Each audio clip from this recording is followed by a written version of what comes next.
Korean men being cartoonishly evil. Well, in this case, it's Korean boys, but yeah, they're being raised by Korean men. The long and short of it is that right now there's an epidemic of young, sexless, or unable Korean men. I guess at any age level. Like they're talking about schools here, but this is apparently happening all across the gender gap.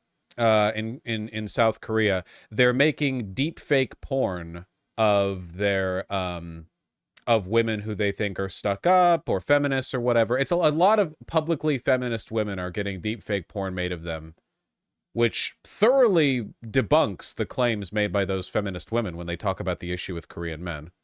You know? Last Saturday, a Telegram message popped up on Heejin's phone from an anonymous sender. Your pictures and personal information have been leaked. Let's discuss. Wow. Also, their moms and sisters. Yeah. And obviously, like, you know, we're talking about schools here, so it's CP. You have no idea how bad Korean men are? I mean, I don't want to essentialize. It's a cultural thing, but yeah. I mean, yeah. It sounds racist when you say it like that. Yeah, because usually when people talk about, like, whole groups of people like that, it's usually being done in an essentialist way, but this is a pretty real cultural problem, you know? As the university student entered the chat room to read the message, she received a photo of herself taken a few years ago while she was still in school. It was followed by a second image using the same photo, only this one was sexually explicit and fake. Terrified, Heejin, which is not her real name, did not respond, but the images kept coming. In all of them, her face had been attached to a body engaged in a sex act using sophisticated deepfake technology. Deepfakes, the majority of which combine a real person's face with a fake sexually explicit body, are increasingly being generated using artificial intelligence. Yeah, I've heard about this. I was so petrified I felt so alone, Heejin told the BBC. But she was not alone. 2 days earlier, South Korean journalist Ko Narin had published what would turn into the biggest scoop of her career. It had recently emerged that police were investigating deepfake porn rings at 2 of the country's major universities, and Ms. Ko was convinced there must be more. Started searching social media, uncovered dozens of chat group messages. Every minute, people were uploading photos of the girls they knew and asking them to be turned to deepfakes, Ms. Cole told us. Ms. Ko discovered these groups were not just targeting university students. There were rooms dedicated to specific high schools and even middle schools. Yeah, I'm going to guess the kind of men who do this are probably not that particular about the age of the women doing it, you know? Ms. Ko's report in the Hankyoreh newspaper has shocked South Korea. On Monday, police announced they were considering opening an investigation into Telegram following the lead of authority. So, okay, you can't fix this with any legislation on Telegram or AI. This is a man problem. It is. It is. It is. It is. It is. It is. There's no getting around it. It's a man problem. It's a Korean men problem. It's that simple. There's no getting around it.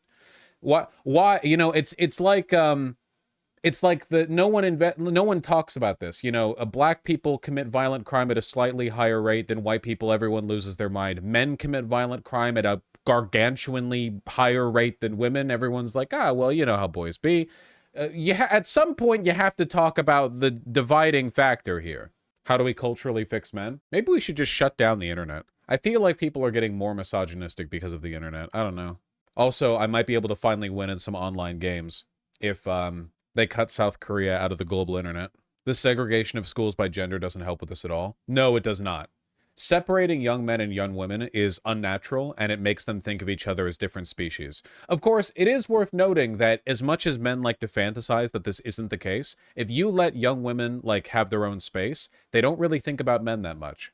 All young men think about is young women. Like, I'm essentializing a little bit here, I'm not intending to, but I am speaking to a very real distinction. If you have boys' schools and girls' schools, the girls are doing their own thing, man. They're just chilling. They're bing chilling, okay? They're talking about, I don't know, cats and shopping. Maybe boys sometimes, but usually in like a kind of abstract tee-hee, here's a hot celebrity. And then you've got young guys, and they're all like, man, I wish women would stop saying no to me and stop being such prudish whores. That's because girls actually socialize, lol. Yeah, no, it is. Women tend to make friends with other women. You know that, like, massive cope that men tell themselves, where women have a lot of friends but they're superficial, whereas men have deep friendships, and a man's definition of a deep friendship is like a pairing where they make fun of each other, don't discuss their feelings or real issues, and they're not there for each other. And then it's like, oh yeah, the girls are like there when they need each other and they talk about their feelings and their deeper issues and they're, you know, and they stick with each other and they help each other out and they provide support for each other. But they're like superficial friends because they're always talking behind each other's backs based on evidence that I don't have. Whereas like our version of friendship, where I genuinely don't know if I could ever even ask my friend to help me out in a difficult night, like that's real friendship. Total cope. Total cope. Why are men broadly so stupid it physically hurts? They're raised that way. Women do be backstabbing each other, though. Men never turn their backs to each other. Young male friendships don't even involve trusting each other enough for there to be a potential backstabbing. In my experience, I believe women be shopping. That's true. I don't know about you, but I remember when I was still a boy child, how much the adults pushed me into sex, talking to me about getting girlfriends and such was traumatizing. Yeah, I mean, it probably doesn't help that young men are taught that they're, like, entitled to a woman and that, like, you know, you're supposed to have one or whatever. And then young women are mostly taught, like, which types of mace repel men the most effective. I don't know. I'm speaking very generally here, but I stand by the broader trends that I'm pointing to. Anyway, you're never going to be able to fix this through law. You're not going to. There is absolutely nothing the police can do to deal with, like, anonymous accounts on Telegram using AI to deepfake. You will never... There's absolutely no way to do anything about that. The police don't have the resources. The information might literally not exist. You need to make a cultural shift. I don't know if you've covered this. What do you think about that one airline's decision of giving women the choice to not sit next to men? That's fine. Have you ever been a woman? I haven't, but I've heard stories. What airline? India's biggest airline? Yep, I think I'm okay with it, folks. In India? Yeah, I think so. Birth rate in South Korea is 0.7. Yeah, I wonder why the women don't want to, like, raise children with the men. But like you said, this won't solve the underlying issue. No, but it might lead to less women getting, like, groped in their sleep or whatever. TBH, being a woman in India should be enough to get asylum in the US. True. In 2019, it emerged that a sex ring was using Telegram to coerce women and children. Okay, this is what I mean by, like, shifting the problem here. But women's rights activists accuse the authorities in South Korea of allowing sexual abuse on Telegram to simmer unchecked for too long, because Korea has faced this crisis before. In 2019, it emerged that a sex ring was using Telegram to coerce women and children into creating and sharing sexually explicit images of themselves. Telegram isn't the issue here, man. What was the gender of the people in the sex ring? Let's be real here, okay? You can use Telegram, you can use Discord, you can use literally anything. People in r/jailbait on Reddit back in the day were trading CP in Reddit DMs. It was a whole, like, the whole thing blew up, you know? It literally doesn't matter. As long as social media exists, there will be a format for predators to communicate with one another. You have to target the predators. Get it? You can't, like, oh, we solved the massive CP trade issue. We better moderated the space they were using. I mean, yeah, they all moved off of Reddit to go to other sites to do it, but, like, it doesn't fix the issue. It'd be like finding out about Jeffrey Epstein and being like, we need to pass regulations on private jets. That was, like, the method they used to get that's not, like, the heart of the issue. I mean, it is an issue. I don't like private jets, but have you seen the gotcha gender wars videos? Shit in Korea is so bad it caused a plane crash because pilots won't call each other out. What?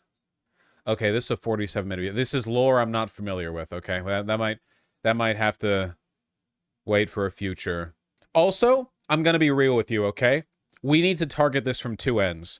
It should not ruin a woman's life if nudes, real or fake, of her get out. Under no circumstances. Like, if you're a chick and some guy's like, I've got your nudes, and they're real or fake, it doesn't matter. Real or fake, you're in high school, you're in college, you're 45, it doesn't matter. In your head, you should be thinking, well, that's bad and illegal, but it won't ruin my life if that gets out. Like, that should be, because, like, the expectation, it's like in Saudi Arabia, like, you rape a girl and the girl gets punished because she's had her, like, purity taken from her. You know what I mean? It's like you're kind of, you have to not have a social standard where the victim of the crime is being punished for being the victim of the crime. It's not like guys worry about this shit. Like, how often do you hear about this being weaponized against guys? You know? Oh, I've got to pick... Like, okay, and you might say, oh, well, it's because of, like, the types of nudes or social expectations. You could deepfake a guy getting railed in the ass, couldn't you? That would be extremely socially deleterious in a lot of cases. But nobody does it. And I think a lot of that is just because people don't think of sexuality as a weapon against men. They just don't. They think of sex for a woman as something that robs her of worth. As a guy, like maybe if you're homophobic, you think gay sex is gross or whatever the care, you know. But the idea of let's weaponize perceived promiscuity against a guy, people don't do that as often because they just don't think of it as a thing that like hurts a guy, you know? See, look at Artemy. Artemy can't be shamed by nudes because he's always naked.